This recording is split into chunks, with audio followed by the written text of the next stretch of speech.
Dear students, welcome to Ayush academy.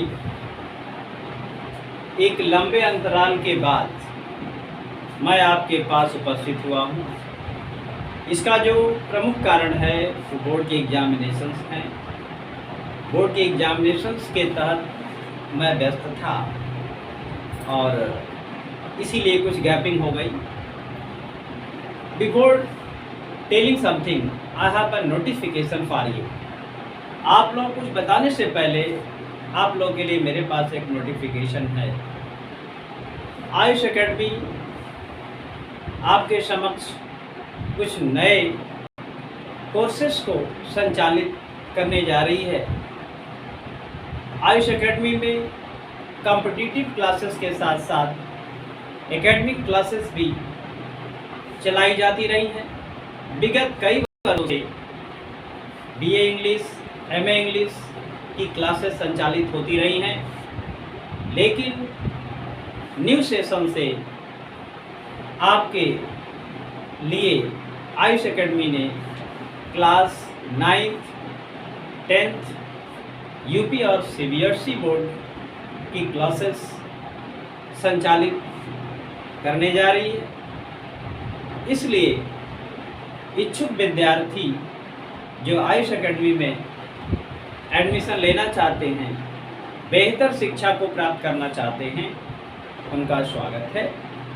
नए सत्र में आप आए, प्रवेश लें और ज़्यादा से ज़्यादा अध्ययन अध्यापन के द्वारा ज्ञान अर्जन करें। अब मैं आगे बढ़ता हूँ। Today I am going to tell you the short story written by Alphonse Daudet. First of all, I am going to tell you some facts about Alphonse Daudet. Alphonse Daudet is a famous novelist of France. He is not only a famous novelist but also a short story writer. He wrote many stories. Here is one of the story which you can see here on your screen. I am going to teach you the last lesson. This last lesson is the syllabus of our first lesson of class 12th. Now there are two famous characters in this story, in this lesson, in this picture. The first character is M. Hamel. Who is M. Hamel? M. Hamel is the professor of French language. M. Hamel is teaching the French language. Here the next character is French. Here French is a student. Now I am going to start the lesson.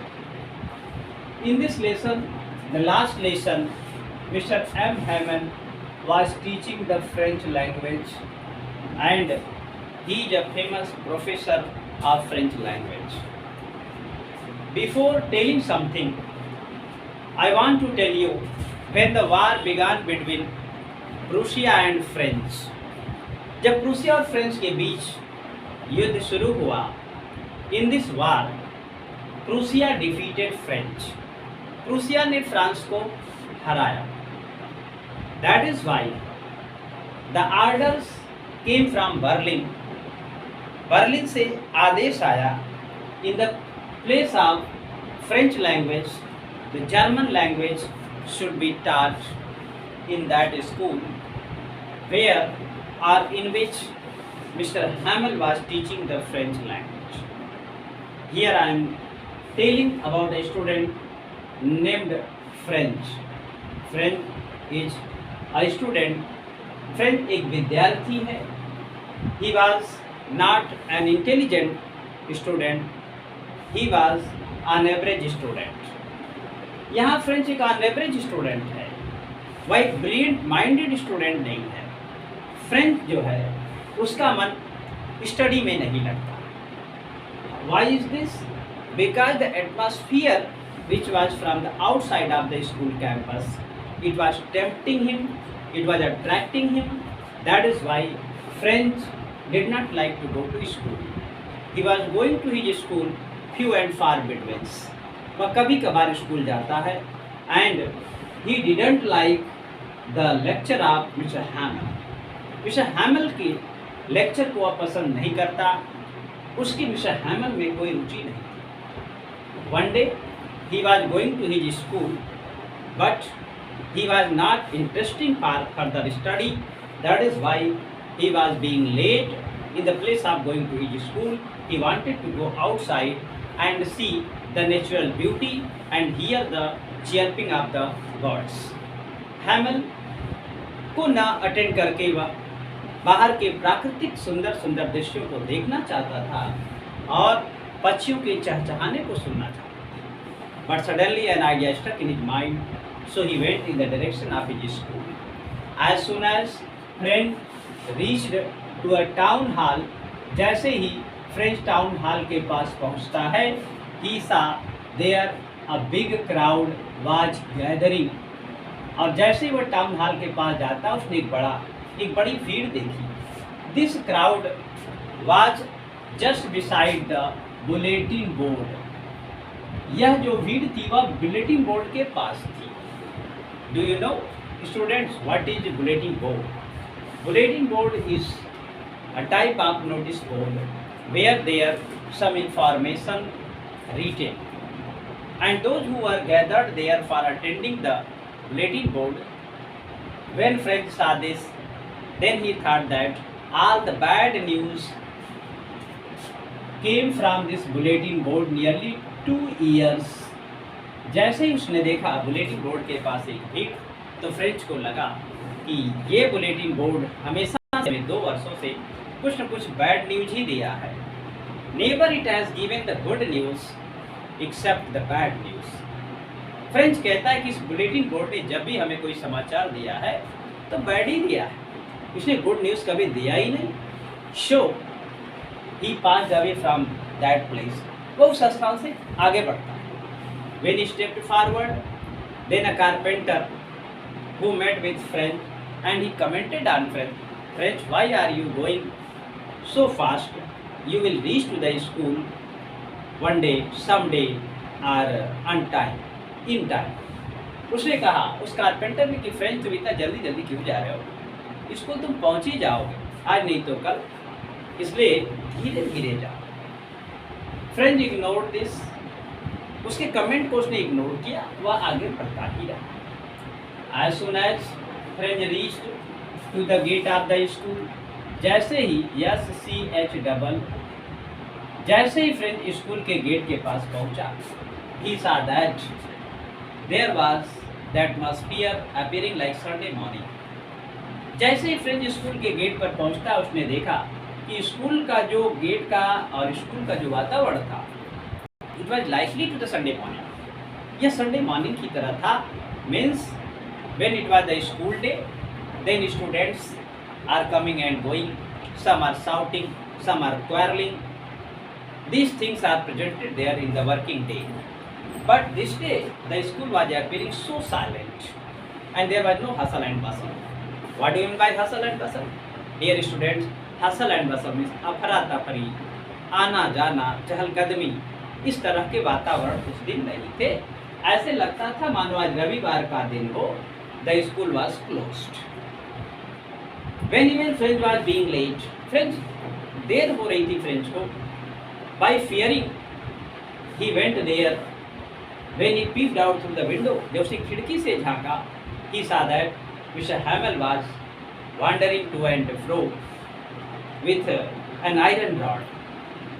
That day, Mr. Hamel was wearing a beautiful dress like suit, boot, well tie, and a black cap which was embroidered. Do you know what is embroidered? Embroidered means कढ़ाई की हुई. Mr. Hamel suit boot पहने हुए थे, tie पहने हुए थे और एक ब्लैक कलर की कैप पहने हुए थे जो एम्ब्रॉयडरी की गई थी. मीन्स कढ़ाई की गई थी. Means never he wore such dresses in his life. He used to wear such beautiful dresses on 2 occasions. First is when it was a special day, and second when it was the day of prize distribution. कोई विशेष दिन college का होता था तब वो या तो अच्छे कपड़े पहनते थे या पुरस्कार वितरण के समय मिस्टर हैमल अच्छे कपड़े पहनते थे. But that day it was neither the day of prize distribution not a special day, but he was wearing a beautiful dress.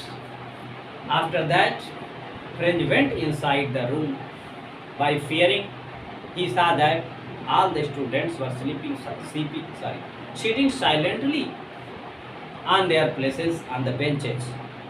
Hamel went secretly. When Mr. Hamel saw French, then he said that, "Oh, French, you are most welcome. Come and sit. I was going to start the lesson without you." Mr. Hamel गुस्सा नहीं हुए, जबकि उनसे गुस्से की उम्मीद French कर रहा था, लेकिन उस दिन मिस्टर हैमल को तनिक भी गुस्सा नहीं आया. उन्होंने बड़े प्यार से कहा, "French, come, you are most welcome. I was going to start the lesson without you." मैं तो तुम्हारे बिना ही लेसन शुरू करने जा रहा था. कम कम सिट डाउन, आओ आओ बैठो. After that mister Hamel who had given the homework of participle. Participle क्या होता है dear students? PARTICIPLE. It was the lesson of participle. Mr. Hamel had given the home assignment as a participle, and some question was going to ask about the participle. Participle से संबंधित प्रश्न वहाँ पूछे जाते थे. When French went inside the class and sat down, French was surprised to see that the backbenchers, they were mostly students, but that day they were not students. These backbenchers were the old men of the village. यानी कि पीछे की seat पर जहाँ विद्यार्थी बैठा करते थे, स्टूडेंट्स हुआ करते थे, वह स्टूडेंट्स नहीं थे, बल्कि गांव के बूढ़े लोग थे. They had a pen and paper in their hands. They were sitting on the back benches and they were attending Mr. Hamel. Way Mr. Hamel को अटेंड कर रहे थे, Mr. Hamel को पढ़ रहे थे. Mr. Hamel asked French, what is participle? But French was unable to tell the actual meaning of participle. French participle बताने में असमर्थ था, वो participle को क्लियर नहीं कर पाया. After that, Mr. Hamel had given the copy of each and every students. All the students as well as the elders, they started writing. There was hushed silence. There was pin drop silence in the class. Only scratching of the pen on the paper it was appearing. When the writing work come to an end or finished, Mr. Hamel collected all the copies. After that, he started the lesson history. When the lesson history started, after that, when the lesson was come to an end, then Mr. Hamel said all the students, they were sitting in the classroom. He said that today this is my last lesson. आज ये मेरा अंतिम lecture है. This is my last lecture. This is my last lesson of French language. I used to teach French nearly 40 more years, but this is the last day and last lesson of my French language. Please remember this, French language is one of the best language of the world. Further, he says, my dear students, I am going from this school. I will not come back to teach you the French language, but remember, लेकिन इस बात को याद रखना कि हमारी जो French भाषा है, फ्रांसीसी भाषा है, विश्व की सभी भाषाओं में सर्वोत्तम है.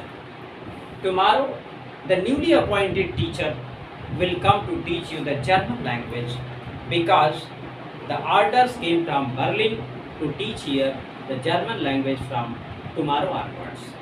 That is why I am going from here. उन्होंने कहा इसलिए मैं यहाँ से जा रहा हूँ. He also told some facts about French. French के बारे में उन्होंने कुछ फैक्ट्स बोले. उनका फैक्ट्स ये था कि French, you are not interested towards your study, there are two reasons. Mister हैमल ने फ्रेंड से कहा कि तुम्हारे अध्ययन में जो रुचि न होने का जो कारण है वो दो कारण हैं. First is your parents. पहला तो तुम्हारे पेरेंट्स हैं. तुम्हारे पेरेंट्स चाहते थे कि तुम कुछ पैसे जोड़ो, पैसे कमाओ और उनकी हेल्प करो. The second reason is that, दूसरा कारण मैं हूँ. मैं कभी कभी पढ़ाने के बजाय फिशिंग करने चला जाया करता था और तुम्हें भी छुट्टी दे दिया करता था. These are the two reasons so that you are not doing your study properly. After that, he said, "Long live the France." अंत में मिस्टर हैमल ने कहा कि France long live, and he turned towards the board and he wrote in bold letters, "Long live France." With that, Mr. Hamel went away from there, and his sister, she was packing the luggage, and Mr. Hamel departed from there forever and ever. Okay, that's all. Bye bye.